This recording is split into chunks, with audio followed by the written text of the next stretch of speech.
হ্যাঁ, তোমারে আমি আগে একদিন প্রশ্ন করেছিলাম যে গার্জিয়ান আর সন্তানদের ব্যাপারে।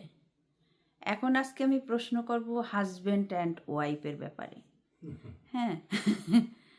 দেখো, আজকাল শুনি, দেখি, বুঝি যে কিছু হাজবেন্ড ওয়াইফ তারা প্রেম ভালোবাসা করে বিয়ে করেছে, কিন্তু পরবর্তীতে কিছু বছর যা পরেই তারা কেমন যেন একে অপরের থেকে দূরে চলে যায়। কেন? কারণ স্মার্ট হয়ে গেছে তারা। স্মার্ট? স্মার্ট স্মার্ট বলছে এই কারণে, কারণ বিবাহটা কোনো বন্ধন না। বিবাহটা হচ্ছে একটা কমিটমেন্ট। যে কোনো রিলেশন একটা কমিটমেন্ট। বন্ধন হচ্ছে একটা কন্ট্রাক্ট। বন্ধন মিনস আমি তোমার সাথে একটা এগ্রিমেন্ট করলাম যে বাড়ি কিনলাম, এই কিনলাম, তুমি বাড়ির থেকে চলে যাও, এটা হচ্ছে বন্ধন। আর কমিটমেন্ট হচ্ছে যে আমরা একে অপরের সব কিছু শেয়ার করব। আগের দিনে বিয়ের পরে আমরা দেখতাম চিঠিপত্র ছাড়াই স্বামী ঢাকায় চাকরি করতো, 1-2 বছর পরে বিশেষ করে পুজোর সময় বাড়িতে আসতো, লাইন পড়ে যাইতো আগাই আনার জন্য। কিছু না, সে কোনো ধরনের টাকা পয়সা কিছু নিয়ে আসে নাই। This is called relation. Social media সে রিলেশনটাকে কিল করে ফেলছে। এবং পবিত্রতা রিলেশনের মধ্যে যে একটা তোমার ওয়েট, যে আমি আমার স্ত্রীর জন্য অপেক্ষা করতেছি, আমি আমার হাজবেন্ড অপেক্ষা, সে অপেক্ষাটা সোশ্যাল মিডিয়া কিল করে ফেলছে। কিভাবে কিল করছে বোঝাই। ধরো একজন স্বামী যখন প্রেম করে, একটা ছেলে মেয়ে যখন প্রেম করে, তখন একটা ইমোশনাল লেভেল ওয়ার্ক করে। তারা তখন একটা বন্ডেসে আসে। আবার বলতেছি, দিস ইজ নট রিলেশন, এটা বন্ডেস। বন্ডেস মানে কি, একটা ইমোশনাল বন্ডেসে আসে, তাদের মধ্যে ফিজিক্স কেমিস্ট্রি গ্রো করে। আত্মিকভাবে তাদের যে বিষয়বস্তু, যে আমরা একটা সম্পর্কে আছি, একে অপরের প্রতি রেসপেক্ট দিতে হবে, ট্রাস্ট রাখতে হবে, সেটা থাকে না। কি কারণে থাকে না? এটাকে বলা হয় adaptability of human being. Human being খুবই অ্যাডাপ্টেবল। কিভাবে অ্যাডাপ্টেবল? আমার বাবা মারা গেছে, আমি কিন্তু হাসতেছি। এমন না আমার বাবা মারা গেছে এখনো গলায় ধরা নেই, আমি কান্না করতেছি। অ্যাডাপ্ট করে ফেলছি আমি। সো সেই রকম যখন একটা একটা সুন্দরী বউ রেখা আর একজন স্মার্ট ঘরের বাইরে যায়, ইন্টারনেটের কারণে তাদের কানেকশন হয়ে যায়, আরো মনে করে অন্য অন্য সুন্দরীর সাথে। সো বিষয়টা হলো এরকম, ওই একই কথা যে বানরের হাতে কেলা পড়া। হ্যাঁ, ধরো একটু ঢাকায় থাকা, একটু গার্মেন্টসে চাকরি করা, একটু একটু 2-1 বার ভুল চুলে, হ্যাঁ, কামলা কিশান্ত একটু প্লেনে যাওয়া, একটু ঘুরতে গেল, হ্যাঁ, তার শিফটিং হয়ে যায় মেন্টালিটি। তখন তার ওয়াইফকে মনে হয় ব্যাকওয়ার্ড, কারণ সে স্মার্ট। আর ওয়াইফ হয়ে যায় ব্যাকওয়ার্ড। তখন ওই যে ফিজিক্স এবং কেমিস্ট্রির ইমোশন, সেটার কোনো ভ্যালু থাকে না। বিকজ ওখানে কোনো রেসপেক্ট ছিল না, ওখানে কোনো ডেপথনেস ছিল না রিলেশনশিপে। ডেপথনেস ছিল না। আমি আবার তোমাকে বলি, ডেপথনেস। উত্তম কুমারের অনেক ছবিতে দেখবা, আগের দিনে ছেলে বিলেত যাবে, বিলেত থেকে ফেরত এসে বিয়ে করবে, এটা অ্যাজ ইউজুয়াল ব্যাপার ছিল। 11 বছর 12 বছর মানুষ অপেক্ষা করছে। স্বামী তার স্ত্রীকে রেখে কাজের জন্য বাইরে চলে গেছে, কোনো চিঠি নাই, পত্র নাই, 6 মান্থস পরে আসছে। গাব গাছের মতন যেভাবে বউ রেখে গেছে, ওইভাবেই তার বউ পাইছে। এখন 6 সেকেন্ডের জন্য বউ রেখে গেলে বউ আরেকজন লাগে ভাগ্যে যাবে। বিকজ অফ এটা ট্রেডিশন, ওই যে আবার অ্যাডাপ্টেবিলিটি চলে আসছে। তখন এক্সাম্পল ক্রিয়েট করে মানুষ। এক্সাম্পল কিভাবে করে? যে উনি করছে, আমি কেন করতে পারবো না? আমার হাজবেন্ড যদি 10 জায়গায় বসে অন্য অন্য মেয়েদের সাথে মেলামেশা করতে পারে, আমি কেন পারবো না? ঠিক যুদ্ধ। এই যে আবার বললাম, পরিবার একটা যুদ্ধ, সেম। সো মেইন গ্যাপটা হচ্ছে তোমার স্বামী স্ত্রী। এটা এটা কোনো, আবার বলতেছি, এটা কোনো কন্ট্যাক্ট না, এটা কোনো পেপারে সাইন করলাম, যেটা কোনো বস্তু না। বস্তু কন্ট্যাক্ট হয়, রিলেশন কখনো কন্ট্যাক্ট হয় না। রিলেশনটা হচ্ছে এনার্জি। রিলেশনটা হচ্ছে এনার্জি, এবং সেই এনার্জি গ্রো হবে মায়া, মমতা, কন্ট্রিবিউশন এবং একে অপরের প্রতি বিশ্বস্ততা। এই আবার টেনে আনলাম ইন্টারনেট। কি কারণে? দেখো,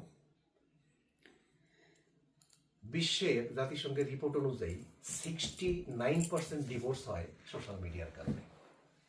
এবং বর্তমান ট্রেন্ডসে এই ইন্টারনেট আসার পরে এ পর্যন্ত পৃথিবীর যত মানুষের মধ্যে বিচ্ছেদ হয়েছে, ঝগড়াঝাটি হয়েছে, মামলা হয়েছে, 99% ইন্টারনেট ইউজার্সের কারণে।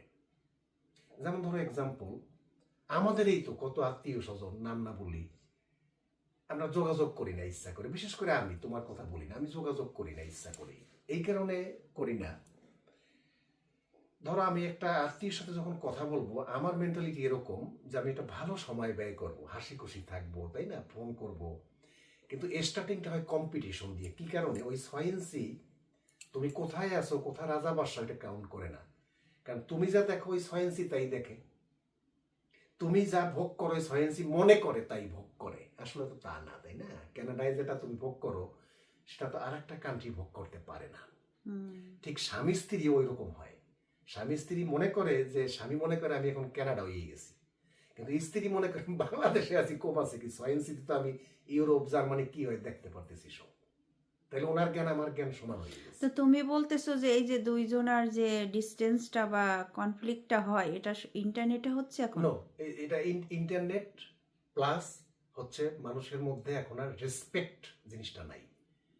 হ্যাঁ, ইন্টারনেট না কেন তুমি, কিন্তু এখন তো বাচ্চা না কেউ, বললাম না স্মার্ট। হু কেয়ার, হু কেয়ার, হু লিসেন। তুমি একজন স্বামী কথা বললে আর একজন স্ত্রী শোনেও না, অথবা ভাবে যে উনি কি বললো, বিকজ তার নলেজ আছে, এই যে তার বুক হাতে। আগের দিনে ভাবতো যে উনি তো পড়াশোনা করছে, অথবা উনি তো আমার থেকে বয়সে বড়। এটা আর একটা বিগ ফ্যাক্টর, বয়সে বড়। হ্যাঁ, এই যে এইটা নিয়ে আমার একটা প্রশ্ন, যে মানুষ যদি সেম বয়সে বিয়ে করে, এটা নিয়ে তোমার কি অপিনিয়ন? সেম বয়সে বিয়েটা ঠিকই, এক ছাদের নিচে থাকে, সাইলেন্ট ডিভোর্স বলে এটাকে। বিকজ কাছাকাছি বয়স যখন হয় তখন একে অপরকে, প্রথমে শোনো, মানুষ তুমি অন্যদিকে যাবা না কিন্তু। মানুষ হচ্ছে কম্পিটিটিভ। কম্পিটিটিভ কিরকম? তুমি যেখানেই যাবা সেই রকম তুমি নিজেকে কইরে ফেলাইতে চাও।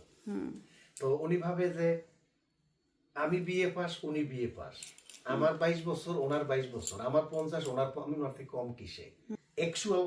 অ্যাকচুয়াল এইজ মানুষকে ফার্স্টে একটা কম্পিটিশন নিয়ে আসে। আমি তো ফ্রেন্ডের মতন, আমি তো ওনার থেকে ছোট না, আমি তো ওনার থেকে কম বুঝি না, আমি ওনার থেকে, কারণ মানুষ যখন এই ধরনের সেট আপ নিয়ে আসে যে সে, যেমন তুমি আমার থেকে বয়সে ছোট, বাট আমি যদি তোমাকে ছোট মনে করে তোমার রেসপেক্ট না দিই এবং তোমার কথার মূল্যায়ন না দিই, তাহলে সম্পর্ক টিকবে না। আর যখন সমবয়সী হয় তখন ওখানে আর প্রশ্নই আসে না। সমবয়সী কাপলদের তুমি যদি জনে জনে জিজ্ঞেস করো, আমি জানি না কত কাপল এটা এটা স্বীকার করবে বা করবে না, তারা প্রত্যেকেই একটা পর্যায়ে বোর হয়ে যায় রিলেশনে। বিকজ যখন বয়সের ডিফারেন্স থাকে, ডিফারেন্সিয়াল কারণ এটা লার্নিং ফ্যাক্টর কাজ করে, তখন আদার স্পাউস যে ছোট, সে স্বামী ছোট হোক আর স্ত্রী ছোট হোক, সাধারণত স্ত্রী ছোট হয়, তারা মনে করে আমি তো ওনার কাছ থেকে সিকিউর আছি। লার্নিং ফ্যাক্টর থাকে। এটা আমি একটু বলি, যদি মানে স্বামীর থেকে স্ত্রী ছোট হয় মিনিমাম 5 ইয়ার্স, তাহলে একটা পজিটিভ দিক আছে। স্বামীকে as a parents, as a guardian, as একটা ছায়া, বটগাছের ছায়ার মতো মনে হয়, যে আমি ওর বুকে মাথা দিলেই মনে আমি সিকিউর আছি, তাই না? না, শোনো, ওটা না। এবং ভালোবাসাটাও অনেক গাঢ় মনে হয় আমার ওইটা তো কাছে। আছে, ওইটা হলো ফার্স্ট। এটা অনেক ফ্যাক্টর আছে, শোনো, এসব আলোচনা করলে আমিই পারবো 1 বছর, 100 বছর রিসার্চ করা যাবে, কারণ রিলেশন একটা বিগ সাবজেক্ট। তোমার যারা সমবয়স্ক বিয়ে করে তাদের যে তারা ভালো নাই তা না, অনেক সমবয়স্ক কাপল ভালো আছে। কি বলো, এরকম তুমি বাইক করো, অনেক সমবয়স্ক কাপল ভালো আছে। বাট প্রবলেমটা হয়েছে মানুষ যখন তার লক্ষণ রেখার বাইরে যায়। যেমন এক্সাম্পল, আগের দিনে তুমি যদি মানুষ দেখতে হতো হাট বাজার এবং মেলা ছাড়া, মানুষ দেখ, মেয়ে মানুষ বাদ দাও, ছেলে মানুষ বাদ দাও, একমাত্র গান বাদ্য অথবা শহরে না গেলে তুমি মানে কে সুন্দরী তুলনা করার সুযোগ আসতো না, স্মার্ট কিনা তুলনা করার সুযোগ আসতো। ইন্টারনেট এটাকে হাতের কাছে নিয়ে আসছে, পকেটের মধ্যে মাইয়া, সুন্দরী মাইয়া, বউ ঘরে রয়েছে বান্দির মতন মনে হয়, বউ কিন্তু ওটার থেকে সুন্দরী। আর পুরুষ মানুষের একটা বিগ প্রবলেম, বউটা খুব তিতা হয়, পরের বউ বান্দি কামলা কিসের, ওটা খুব সুন্দর দেখায়, নিজের বউটা সুন্দর দেখায় না। এই যে একটা টেন্ডেন্সি মানুষের, এই টেন্ডেন্সি ইন্টারনেট তাকে আরো বেশি পরিমাণে এটাকে এডিক্টেড করে দিছে, যার ফলে সে অপশন পাচ্ছে। আর অপশন যখন মানুষ পায়, বৃষ্টি যদি পড়ে কতক্ষণ তুমি না ভিজে পারবা, যখন বৃষ্টি হয় আকাশ থেকে কতক্ষণ তুমি না ভিজে পারবা, হিউম্যান এটা অ্যাডাপ্টেড হয়ে যায় তারা। তখন আস্তে আস্তে করে তার ঘরে যে একটা বউ রেখে আসছে, একটা কমিটমেন্ট আছে, বিয়ে করছে, বাচ্চা আছে, স্লো স্লো করে এটা কিলিং সাইলেন্টলি শিফট হয়ে যায়। না, এখন তুমি তো বলতেছো কিভাবে তারা নষ্ট হয়ে যাচ্ছে, কিভাবে দূরত্ব হচ্ছে, কিভাবে ডিভোর্স হয়, এটার বলতেছো। আমি বলতেছি যে যারা আমার এই ভিডিও দেখবে, যারা শুনবে, তারা কিভাবে নিজেকে ঠিক রাখা উচিত, যে না আমার ওয়াইফ আছে বা আমার স্বামী আছে, আমাকে এইভাবে চলতে হবে, এটা গ্রহণ করা ঠিক না, এইটা। হ্যাঁ, তাদেরকে বেশি বেশি যুদ্ধের সংবাদ দেখতে হবে। বেশি বেশি যুদ্ধের সংবাদ যে কটা চ্যানেল আছে দেখতে হবে। বিশ্ব যে ধ্বংস হয়ে গেছে, কারণ আকাশে তো তাকায় না, ওরা তো তাকায় 6 ইঞ্চির দিকে, 6 ইঞ্চের মধ্যে থাকে। বুঝতে পারছো? আর এদেরকে বিশ্বে তুমি বলে দাও যে এখানে বিশ্বের যে যুদ্ধ হচ্ছে, আপনারা সব চ্যানেলগুলি দেখেন 24 ঘন্টা পুরা মাত্রায় তাদের মধ্যে। কারণ মানুষের মৃত্যু ভয় একমাত্র মানুষকে দেবতার কাছে নেয়। মাইন্ড করো না, মৃত্যু ভয়ের আগে কেউ দেবতা, হাসপাতালে কেউ রোগ না হলে যাইতেছে, চেক আপ করাইতে যায় না। এই মৃত্যু ভয় যখন মানুষের আসে, তখন সে সরল আবার সিলেটে ভাষা না, মৃত্যু ভয় তো আছেই, তারপরে যদি খুব কঠিন কষ্ট পায় জীবনে, লাইফে, তখনও কিন্তু মানুষ ভগবানের কাছে যায়, ন্যাচারালি যায় না, সাধারণত যায়। তো কোথাও নাই। আর চতুর্দিক তাকানোর পরে যখন সব ঘাস পাতা খাওয়া শেষ, ভগবান ছাড়া আর কোনো গতি তো নাই। ওই এই শেষ ঘাটায় ছাড়া গতি নেই, কেউ আগে যায় কেউ পরে যায়। এখন তোমার কাছে আমার প্রশ্ন, যেখানে হাজব্যান্ড ওয়াইফ, হ্যাঁ, ভালোবেসে বিয়ে করলো, একজন বেপথে চলে গেল, আরেকজন কষ্ট পাচ্ছে, তাদের জন্য তোমার সাজেশন কি? হ্যাঁ, ওই যে তাদের জন্য সাজেশন একটাই, যে আমাদের সৃষ্টিকর্তা সে যে ধর্মেরই হোক, সে যদি মুসলিম হোক, হিন্দু হোক, বৌদ্ধ হোক, সৃষ্টিকর্তা আমাদেরকে সৃষ্টি করছে ডিফারেন্টলি, এবং প্রত্যেকটা জীবকে একটা কারণে সৃষ্টি করছে। আমাদের পিঁপড়েটাকে পাড়াইয়ে মারি, সেটা একটা পিঁপড়ে আমাদের পৃথিবীর অনেক উপকার করে। সো এই যে আমাদের শ্রীমৎ ভগবত গীতা অনুযায়ী আর কি, তাকে তাকে আমি পরামর্শ দিব গীতা পাঠ করার জন্য এবং শোনার জন্য। আমি কিছু বলবো না, এবং গীতাই তাকে বলে দিবে তার কি করা উচিত। গীতার প্রথম অধ্যায় তাকে তুমি ফরওয়ার্ড করো, অন্য কোনো না। প্রথম অধ্যায় রিলেশন কি, আমরা আসলেই মানে এইটা সায়েন্স। গীতা কোনো হিন্দুদের গ্রন্থ না, এটা সায়েন্স। সো সেই ক্ষেত্রে তোমার দুইটা হইতে পারে। তুমি যদি এরকম মানে এখন বর্তমান বিশ্বযুদ্ধের মতন করতে চাও, তাইলে তাকে একটা প্রেম করতে বলতে পারো বিশ্বযুদ্ধের। আর যদি বিশ্বযুদ্ধের মতন করে নিম্নমানের দিকে না যাইতে চায়, তাহলে সে তার পথে জীবন করতে পারে, আত্মার শান্তি মিলবে। পাশাপাশি আদার পিপলকে চেঞ্জ করা সম্ভব না, আদার পিপল অ্যাট্রাক্ট করতে হবে। কখনোই আদার পিপলকে টেনে কাছে আনা যাবে না। আদার পিপল যদি আসবে, আদারে জোর করে কখনো সম্পর্ক হয় না। তাহলে যে ভিকটিম যে কষ্টে আছে, তুমি যে বললা যে বিয়ে হয়েছে, এখন হয়তো বা একজনের হয়তো বা খারাপ, একজন ভালো, তা আমরা তো জানি না কে খারাপ কে ভালো। যে ভিকটিম, যে টর্চার হচ্ছে, তার নিজস্ব স্বকীয়তা রেখে তাকে কাঠামো অনুযায়ী ধর্মকর্মের মধ্যে চলতে থাকলেই ন্যাচারালি ঈশ্বর তাকে একটা ক্ষমতা দিবে। এবং গীতার প্রথম অধ্যায় তাকে 100 বার শুনতে বলো। কারণ গীতা হচ্ছে মা, এবং গীতার ক্ষমতা তাকে 100 বার শুনতে বলবার কারণ আছে। কারণ প্রথম অধ্যায় মনে হয় না 30 সেকেন্ডের বেশি কেউ শুনতে চায়। না, আমি তোমার এটা বলি যে গীতা যতবারই শুনি আমার মনে হয় কি নতুন শুনতেছি। এটাই গীতার মাহাত্ম্য। গীতার মাহাত্ম্য কিন্তু আবার অনেক বিজ্ঞানী পাইছি আমি, তারা বলছে যে ওটা মুখস্থ। অনেক বিজ্ঞানী পাইছি। কি বলো? অনেক বিজ্ঞানীর গীতা মুখস্থ। ওই জন্য বিজ্ঞানের কারণেই তো মানে যারা, তুমি দেখো না যে এরিস্টটল থেকে বড় বড় মানুষ এরা কি বলে গেছে, বলছে পৃথিবী একসময় মূর্খের চাপে জ্ঞানীরা আত্মহত্যা করবে। জ্ঞানীরা সব গল্লবা, মূর্খের চাপে জ্ঞানীরা আত্মহত্যা করবে। এটা এরিস্টটল বলে গেছে, প্লেটো এরা বলে গেছে, সক্রেটিস বলে গেছে যে মূর্খর মাত্রা এমন পরিমাণ বাড়বে, কোনো জ্ঞানী লজ্জা পাবে কথা বলতে। তুমি এখন বর্তমান অবস্থাটি এমন দাঁড়াইছে, তুমি দেখবা গলায় জ্ঞান সব গলার মধ্যে। 6 ইঞ্চি মোবাইল, এখানে ওইটা 6 ইঞ্চি মোবাইলের সাইজ, 6 ইঞ্চি জ্ঞান এইখানে, গলা মোটা, কথাবার্তা সব জ্ঞানী।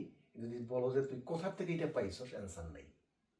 কেন অ্যান্সার নাই? ওই যে ইন্টারনেটের মাধ্যমে। ঢাকা ইউনিভার্সিটিতে পড়াশোনা করছে, তাদের জ্ঞানের মাত্রা অন্য ধরনের। তোমাকে অনেকদিন আগে, আমি যদি ইঞ্জিনিয়ার হইতাম আমি আত্মহত্যা করতাম, কোনো কেন? উপায় ছিল না আত্মহত্যা ছাড়া আমার। কেন? তুমি জানো একটা ইঞ্জিনিয়ার হইতে হইলে তার এডমিশন টেস্টের আগে তার মিনিমাম 3 মাস আমাশা থাকে। আমি ঢাকা ইউনিভার্সিটিতে যে এক্সাম দিছি, আমার 3 দিন আমাশা ছিল, পাতলা পায়খানা ছিল। কোন আইডিয়া আছে কত লক্ষ মানুষ এক্সাম দেয়? একটা ইঞ্জিনিয়ার, একটা ডাক্তার, তাও আবার বাহির থেকে যাইয়া। কোথা ছাড়া। তো এখন বর্তমানে তুমি যদি বলো তোমার নাম কি, বলবো আমি ইঞ্জিনিয়ার মহত্তম, আমি ইঞ্জিনিয়ার উত্তম। তাহলে ইঞ্জিনিয়ার মানে কি? ইঞ্জিনিয়ার কিসের ইঞ্জিনিয়ার? শেষ পর্যন্ত ঘাটতে ঘাটতে বাইরে যাবে জাতীয় বিশ্ববিদ্যালয়ের আন্ডারে আমি ইঞ্জিনিয়ার। সেটাকে বলা হয়, সাবজেক্টের নাম আছে কম্পিউটার সায়েন্স। এটাকে বলা, আমরা ঢাকা ইউনিভার্সিটির ছাত্র, আমরা তো পড়াশোনা তো গরু ছাগল না। ওটা সাবজেক্ট হলো নাম ব্যাচেলার ইন কম্পিউটার সায়েন্স। আর যারা ইঞ্জিনিয়ার সেটা বুয়েটে পড়ে। ইঞ্জিনিয়ার পড়তে বুয়েটে যায়, মেকানিক্স, মেকানিক্যাল ইঞ্জিনিয়ার, তারপরে তোমার ইলেকট্রিক্যাল ইঞ্জিনিয়ার। হ্যাঁ, ওনাকে আত্মহত্যা করা, পিন্টু দা, তারপরে এই যে দেখো চেনো অনুপ দা, ওরা তো বেঁচে আছে অনেক কষ্ট নিয়ে। কারণ ওনারা বুয়েট। এইসব ইঞ্জিনিয়ার, এদেরকে যদি ইমেইল পাঠাও ইমেইল খুলতে পারে না, এদেরকে যদি কম্পিউটারে দাও কম্পিউটার পারে না। সায়েন্সই এইখানে। এবং তুমি যে এখন বর্তমানে যে একটা এই যে স্মার্ট, যেমন ধরো এই প্যান্টের এখানে একটু কাইটে, এখানে একটু ঘষা দিয়ে, একটু ইট দিয়ে, ঠিক আছে, একটা সাদা একটা জুতো পইরা, একটা গেঞ্জি এইভাবে উঠাইয়া, এটা চললে স্মার্ট। কে চেনে? একটা মোটরসাইকেলে গেলি হয়ে গেল, বোম বোম বোম, আমি গার্মেন্টসে কাম করি, বড় অফিসার হয়ে গেল। বুঝো না? ভগবান, একবার অধপতনটাও সামনে এরম হবে। মানে এখন এটা তো কিছু করার নাই, এটা ধর্মের দিকে না যাওয়াই ভালো। আসলে ধর্ম মানে বিজ্ঞান, সব ধর্মই ভালো। যে কলিকালে অনেক কিছু দেখতে হবে। তুমি যে মধ্যে মধ্যে বলো তুমি চুপ কেন, নিরিবিলি কেন, তুমি একটাও রাইট না, তোমার সবগুলো রং ওপিনিয়ন। তুমি বুঝতে পারতেছো যে আমি কেন চুপ? কিছু বুঝতে পারো তুমি? তুমি সেই সাইন্টিস্টের মতন। তুমি বুঝতে পারো যে আমি কেন চুপ? বিকজ তুমি কার সাথে কথা বলবা? তুমি একটা হাতি হয়ে তুমি কি একটা পিঁপড়ার দলকে ধাওয়া করবা? একটা হাতি হয়ে তুমি কি পিঁপড়ার পিছনে জাম করবা বাঘ হয়ে? না, তাই না? দূরে সরে দিতে হবে, কিছু করার নেই। আছে কত আমাদের বন্ধু বান্ধব মহলে, আমাদের 52-53 বছর বাংলাদেশে মন্ত্রী সচিব আমাদের বন্ধু বান্ধব, তাই না? অন্যগুলা বাদ দেয়, ওগুলা নাই বলে আমাদের বন্ধু বান্ধব সচিব, বাংলাদেশে সচিব, বাংলাদেশ ব্যাংকের ডাইরেক্টর, একসাথে ঘুমাইছি, থাকছি, পড়ছি আমরা, তাই না? আমরা এখন লিডিং জেনারেশন। লিডিং বলতে না আমরা ইয়াং, না আমরা বুড়া, লিডিং জেনারেশন আমরা। এই লিডিং জেনারেশন পর্যন্ত ঘায়ল হয়ে গেছি আমরা। আমাদের জ্ঞান বিজ্ঞান কোনো মাইন্ডার কামলা কিষান আমাদের কাছে দাঁড়ানোর ক্ষমতা রাখে না। কিন্তু ওই যে একটু জিন্স কাট গিয়া, সাদা জুতা, একটু গেঞ্জিটা জাগাইলেই ক্লাবস পড়ে মানে তোমার চিংড়ি মাছের মতন দূরে সরতে সরতে জ্ঞানীরা গল লইয়ে ফেলায়। কিছু করার নেই, কোনো উপায় নেই। তোমাদের জন্য কষ্টই হয়। কোনো উপায় নেই, কারণ সয়েন্সির জ্বালায় কোনো বাইরে বাইরানো কায়দা নেই। তুমি যদি লেখতে দাও, একটা পেন্সিল কাগজ দাও, যদি না লেখতে পারে এবিসি, খালি কথা যদি একটা সেন্টেন্স লিখতে পারে, বাংলা ইংলিশ না, বাংলায় লেখ সুন্দরভাবে, লিখতে পারে, আমি কাপড় চোপড় করবো না। মাস্ট ভুল করবে, দাঁড়িয়ে কলম কোথাও না কোথাও ভুল করবে, মাস্ট গ্যারান্টেড। তো এই হইলো অবস্থা। আমার মা হইলো আর একজন বিশ্ব জ্ঞানী।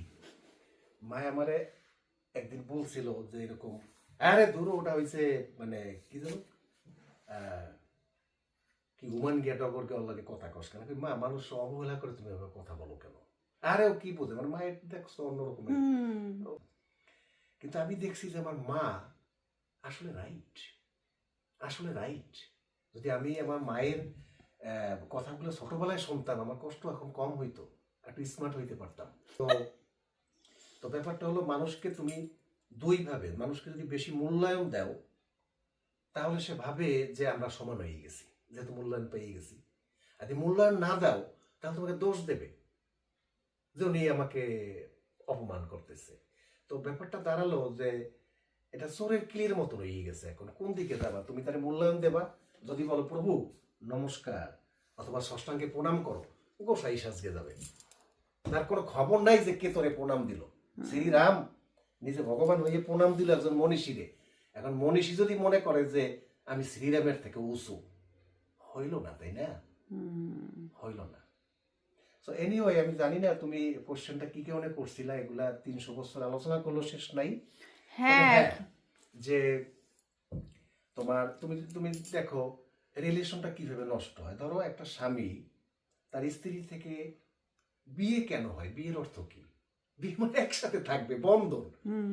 বিয়েটার সময় বিয়েটার সময়ে এই কাপড় আর ধুতিতে যে গিফট দেয়, এই যে গিফট দেয়, এই গিফটটা দেওয়ার পরে আমার যে- কাপড় এখানে, নিজেরটা নিজে গিট দিও না। এই গিফট হয়ে গেল, এন্ড গিফটটার পরে গিফটটা যে খোলে আর কোনো গিফট দেয় না, ওই একবারই গিফট দেয় 7 পাক ঘোরার সময়।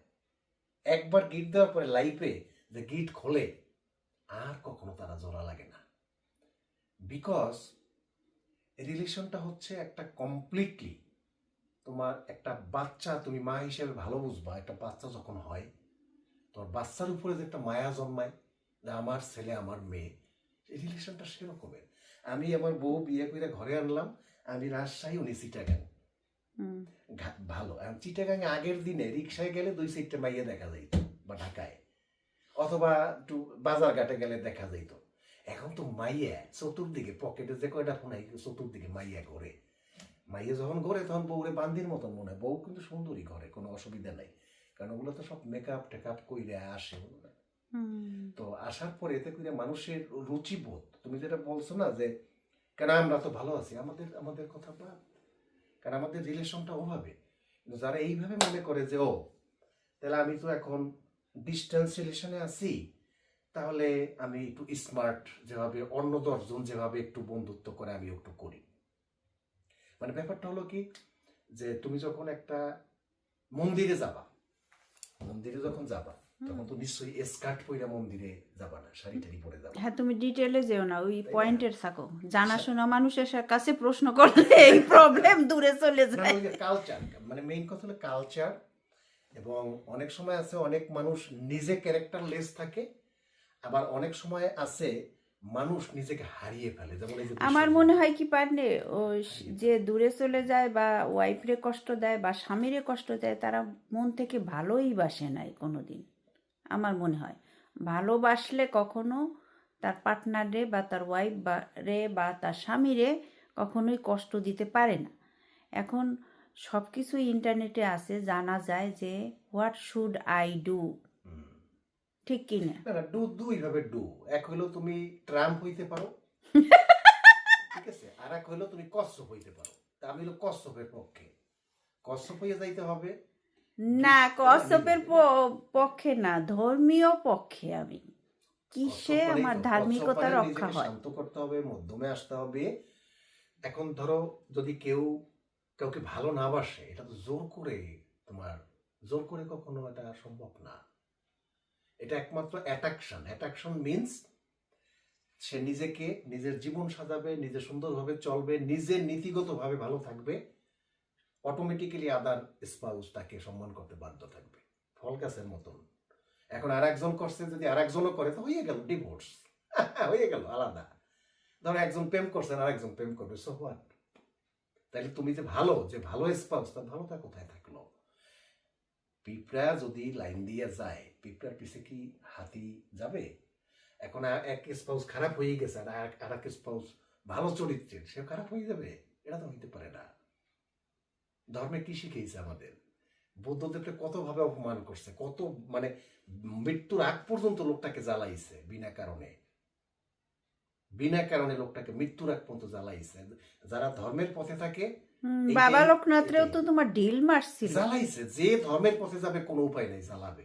তার মানে ধর্ম 800 কোটি মানুষের মধ্যে, তোমাকে বলছিলাম বাংলাদেশ বাদ দাও, পৃথিবীতে 800 কোটি মানুষের মধ্যে বর্তমানে 600 কোটি মানুষ, আবার গুরুত্বটা, 600 কোটি মানুষ স্পিরিচুয়ালিটি ইনভলভমেন্ট। 200 কোটি মানুষ এই পৃথিবীর ইকোনমিক্স, পলিটিক্স এবং অন্যান্য কিছু সামলায়। তার মধ্যে মাত্র 50,000 মানুষ স্মার্ট, মাত্র আমার দৃষ্টিতে 50,000 স্মার্ট আছে, সব বাংলাদেশে, কোনো বাইরে নেই একটা। একজনও বাইরে ইরান, তেহরান, পাকিস্তান ভাগে পাই নাই। যখন গ্রামের থেকে একটু শহরের দিকে যায়, তখন আস্তে আস্তে করে বাংলা ভুলে যায়, বাবা মা ভুলে যায়, বউ ভুলে যায়। এই কারণে বানরের হাতে কেলা দিতে হয় না। বাংলাদেশ বড় একটা ভুল করছে এই প্রাইভেট বিশ্ববিদ্যালয় চালু করে, বড় ভুল রাইট। করছে। এই বানরগুলির উৎপত্তি হতো না যদি প্রাইভেট ইউনিভার্সিটি না আসতো। সব বানরগুলি কামলা কিষান দিত, জুতা টুতা পরিষ্কার করতো, কর্মচারী থাকতো, যারা পড়াশোনা করে তারা ভালো থাকতে পারতো। ভদ্র মানুষের দুই গতি, হয় থাকবো নাইলে আরেক দিক যাওয়া, কারণ তর্কে যাই তো লাভ নাই, তাই না? এবং আরেকটা প্রবলেম হয়, দেখো এই এই বানরগুলির সমস্যা কি, ধরো কোন একটা ভালো কাজ করলো, কিছু বেতন পাইলো, হয়তোবা কোম্পানি এক দুইবার ট্রিপে বাইরে পাঠাইলো, তো দুই একবার প্লেনে গেল, সব ভুলে গেল। এইটাই হচ্ছে বানর হাতে কেলা দেওয়া। অর্থাৎ যোগ্যতাবিহীন মানুষকে যখন তুমি যোগ্য জায়গায় বসাবা, প্রবলেম ক্রিয়েট করে। ওই কারণে আগের দিনে মানুষ, আমি আগের দিনে বারে বারে বলি কেন, দেখো আমি কোনো জমিদার না, বাট জমিদারের রক্ত আমার মধ্যে, আমার দাদু জমিদার ছিল, এটা দিয়ে দাও মিডিয়া, অনুকূল হালদার সবাই চেনে পয়সার কোনো হ্যার কথা হ্যাঁ, বলতেই তোমার ছিল দাদু অন্যরকম। বলে নৌকায় যে নিচে যে জল ওঠে যেখানে, সেখানে ভরে মিষ্টি নিছিল তুমি যখন হইছো। পুরা নৌকায় নৌকায় ভিতরে প্লাস্টিক পাতাইয়া, হুম। তারপর প্লাস্টিকের মধ্যে রসগোল্লার পয়সা 75% দোকান আমার দাদুর, অনুকূল হালদারের, কালী মন্দির, লঞ্চ ঘাট সব আমার দাদুর। তুমি নিজে গেছো, দেখছো। তো মিষ্টির দোকানদার কয়, সাধু যা ভাবি যাবো, আমার নাতির হইলে মিষ্টি দে। পরে নৌকা, ফুল নৌকা ভরে বড় বড় রসগোল্লা নিয়ে আসতো। 3 বোনের পরে তুমি হইছো। পরে পরে পরে ওই যে গীতাদি সীতাদি ছিল, মারা গেছে। জ্যাঠা আছে না, রঞ্জিত জ্যাঠামশাই, এইরকম চাইয়া রইতো, করছে এটা কি, ঠিক আছে। সো আমি তোমার বলি, জমিদারের রক্তর কথা বলছি কেন, আগের দিনের জমিদাররা দেখবা ওইখানে বিল্ডিং, তার আধা মাইল আগে একটা কাছারি ঘর রাখছে, মানে কামলা কিষান যখন আসবে, কামলা কিষান ওইখানে বসাইতো। তো মানুষ ভাবতো কি, ও জমিদারের বাড়িতে যাওয়া যাবে না, উনি বড় লোক দেখে যাইতে দেয় না, তাই আরে তুই যাবি, তুই গেলে তো ওইখানে যাইয়ে কেলার মতন করে পুরা পরিবেশ নষ্ট করবি, কামলা কিষান বাইরে রাখতো। আগের দিনের জমিদারদের সিস্টেম ভালো ছিল। আমাদের বাংলাদেশের জন্য পাকিস্তান ভালো ছিল, বাংলাদেশের জনগণ ডান্ডায় বিশ্বাসী, পাকিস্তান আমার ভালো ছিল। এই স্বাধীনতাই সেই সমস্যাটা ক্রিয়েট হয়েছে। স্বাধীনতা সমস্ত কিছুর তোমার খর্ব করছে। স্বাধীনতা এমন বাজে জিনিস যেটা রক্ষা করতে পারে না কোনো মানব জাতি। দেখছো পৃথিবীতে কত সুন্দর ইন্টারনেট স্বাধীনতা, সোশ্যাল মিডিয়ার স্বাধীনতা রাখতে পারছে না। মানুষ, রাখতে পারছে? পারে নাই। সো আগের দিনে জমিদাররা কি করতো, ব্রিটিশ ডান্ডা মারতো, ডান্ডার ভয়ে ঠান্ডা থাকতো, বাংলা হিসাব। এরকম